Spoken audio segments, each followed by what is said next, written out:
Ouais, quand même. C'est la première, c'est pas évident. Hein. Bonjour tout le monde. Voilà, après avoir interviewé par Francis Gavel qui est dans la salle, interviewé par Alexis Huneau.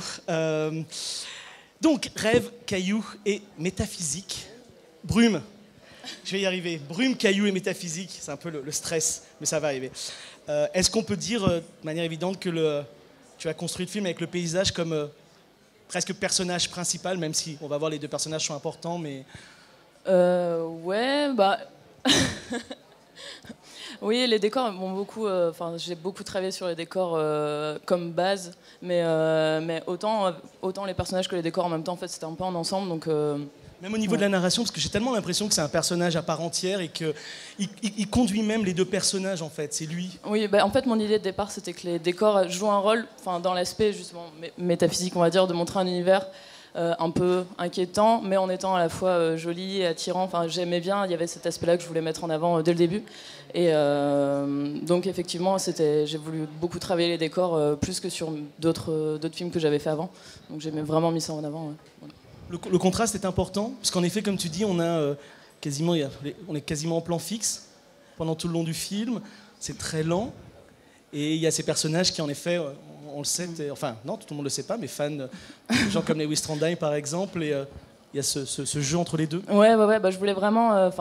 au départ, mes décors étaient assez classiques dans les contrastes, et j'ai essayé de pousser ça le plus possible.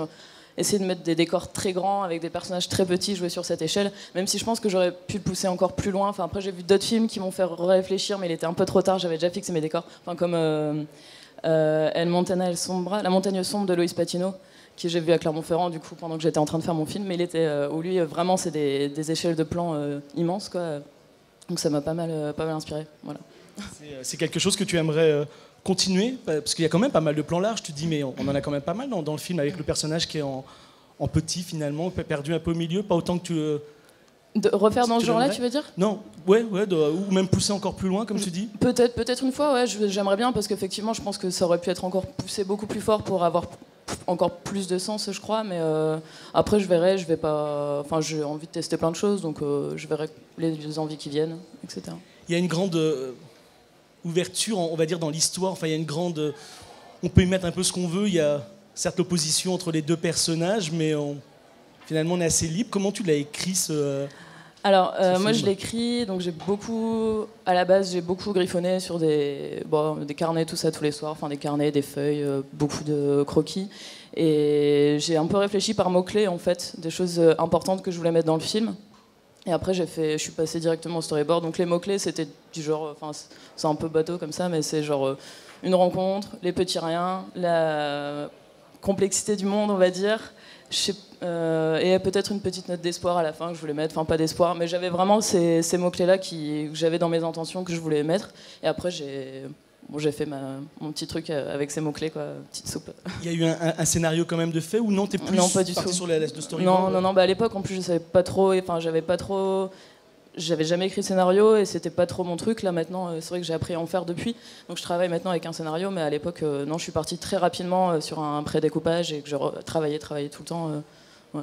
Est-ce que le film aurait pu être plus long ou plus court, ou non, très rapidement, tu as eu cet équilibre qui te paraissait vraiment en fait, le film, il n'y a pas eu de durée fixe à un moment donné. Enfin, j'ai vu au montage, en fait, je faisais mes plans au fur et à mesure et je les montais directement après.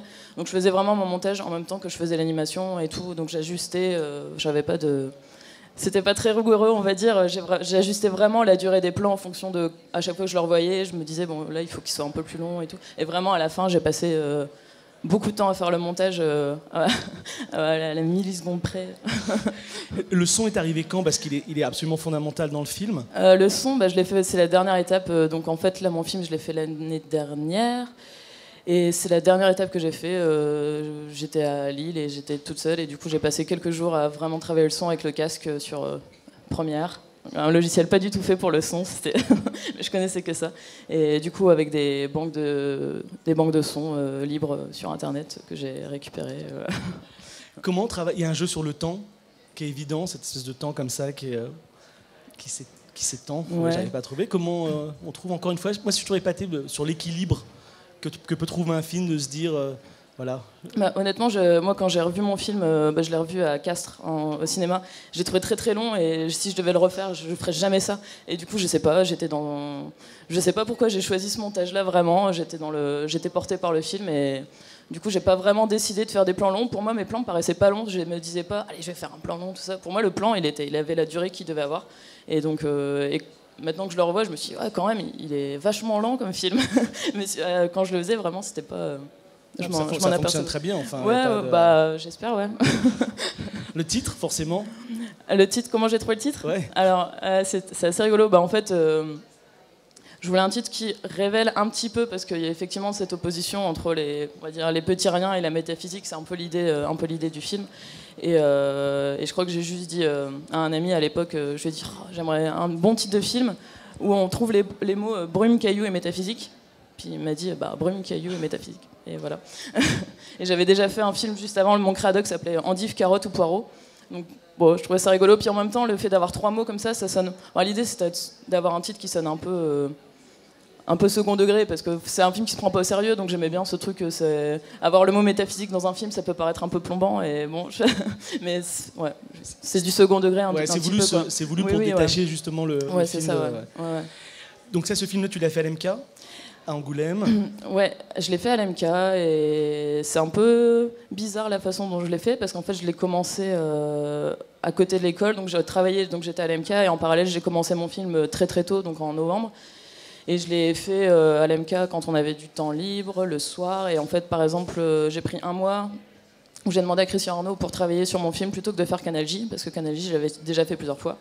Donc j'ai eu vraiment un mois pour bien travailler l'animation, et après je l'ai continué l'été. J'ai fait des plans un petit peu partout en fait. Vraiment, j'ai utilisé plein d'ordi tout le temps différents selon les lieux où j'étais. Donc voilà.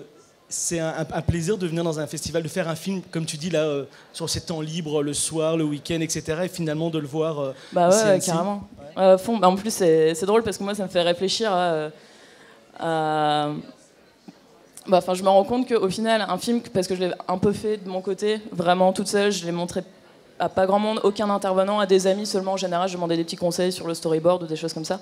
Mais je l'ai vraiment montré à personne et il arrive en festival, alors que moi, c'était un truc que je faisais vraiment pour me faire plaisir avec les décors, avec plein de choses que j'aimais. Et du coup, ça me fait réfléchir maintenant. Moi qui suis dans une école de réalisation où on a plein d'intervenants tout le temps, même si c'est différentes façons de faire les choses, quoi. Mais bon, c'est surprenant, quoi. Donc tu fais quoi maintenant? Tu l'as dit plus ou moins, mais oui, donc maintenant je suis en première année à la Poudrière, du coup, où j'apprends la réalisation. Donc, Qu'est-ce qui est différent de la Poudrière? Tu as fait l'ESAT, l'MK à la Poudrière, donc un bon parcours. Qu'est-ce qui est différent là, à la Poudrière des autres écoles? Déjà, je pense que j'apprends beaucoup plus à faire un film vraiment qui parle plus aux spectateurs, je pense. Et moi, ce que j'ai envie de travailler aussi, c'est vraiment bien la mise en scène. Enfin, parce que dans mon film, les plans sont très simples et j'ai vraiment envie de plus travailler la mise en scène et de travailler avec tous les jeux du cinéma, en fait. Vraiment tous les enjeux du cinéma, mieux les utiliser pour... Mais au niveau de mise en scène aussi, parce que moi, comme je te dis, je trouve que la mise en scène est plutôt bien faite. C'est super assumé, en fait, mais j'ai fait ce que je savais faire avec ce que je pouvais faire. En fait, c'était vraiment ça. J'ai pris des plans très simples parce que je savais pas très bien animer dans l'espace, tout ça. Enfin, donc je me suis débrouillée comme ça. Mais ouais.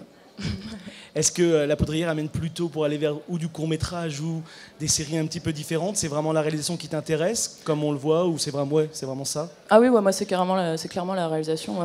Et en tout, en court-métrage principalement. Mais là, on fait un projet de série là, en ce moment où c'est super intéressant également de travailler sur des formats différents. Enfin, tous les aspects de la réalisation m'intéressent en fait pas mal. C'est assez autant même les 15 minutes ou des choses comme ça. Moi, je sais que je suis... Par exemple, à la Poudrière, en deuxième année, notre film doit faire 3 minutes 30 maximum. Je pense que ça va être très frustrant parce que je préfère les formats plus longs quand même pour les courts-métrages. Mais c'est intéressant parce que c'est tous les enjeux qu'on doit résumer en... Même là, le film d'une minute, c'était super difficile, mais c'est un bon exercice, quoi. Travailler avec des collaborateurs, c'est aussi quelque chose qui est intéressant parce que là, tu l'as fait quasiment tout seul. Travailler avec des gens qui vont t'aider pour le son ou quoi, c'est quelque chose... Ah oui, ça c'est super, ça c'est super intéressant. Pour le film d'une minute, on a fait travailler avec des acteurs qui viennent. Pourtant, j'avais juste une phrase, mais on a travaillé une demi-heure pour répéter une phrase avec une actrice professionnelle. C'est juste le bonheur, quoi. Et pareil pour le monteur son qui est là, qui est au taquet sur le... Alors que moi, j'ai mis une semaine à faire mon son, lui, en quelques heures, c'était fait, quoi. Ah si, c'est super intéressant. Alors c'est jamais facile. Est-ce qu'il y a par hasard une question? Et non seulement il l'a interviewé en dehors, mais il l'interviewe aussi là, Francis Gavel. Arrête tes conneries. En fait, c'est pas vraiment une question, mais j'écoute tout ce que dit Lisa parce que c'est des choses donc qu'elle a pas forcément dites dans l'interview qu'on avait fait ensemble.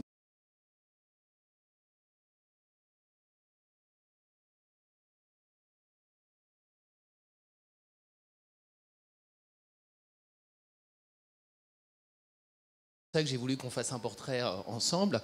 Au contraire, il a une très belle profondeur. Moi, je trouve que c'est un film qui respire énormément parce que justement, tu as des plans assez longs et donc le spectateur a le temps d'y projeter des choses qui lui appartiennent. Je trouve qu'il y a une très belle mélancolie dans le film. Et tous ces éléments-là, c'est vrai qu'en t'entendant, je trouve que tu les mets pas assez en valeur. Et donc, moi, j'ai envie de les mettre en valeur pour toi. Merci. Donc voilà, c'est ce que je voulais dire sur le film. Merci. Donc c'était plus un commentaire. Un commentaire. Eh ben c'est déjà ça va vite. Hein. Vous voyez, on a fait quoi, même 9 minutes, 10 minutes, c'est déjà fini. Okay. Hein, comme quoi pour les prochains qui viennent, vous inquiétez pas. Super angoissant. Par contre, ça c'est un peu haut pour moi parce que je suis tout petit. Donc je vais rester debout. Merci beaucoup, Merci. Lisa. Et donc, on va te demander de faire un dessin.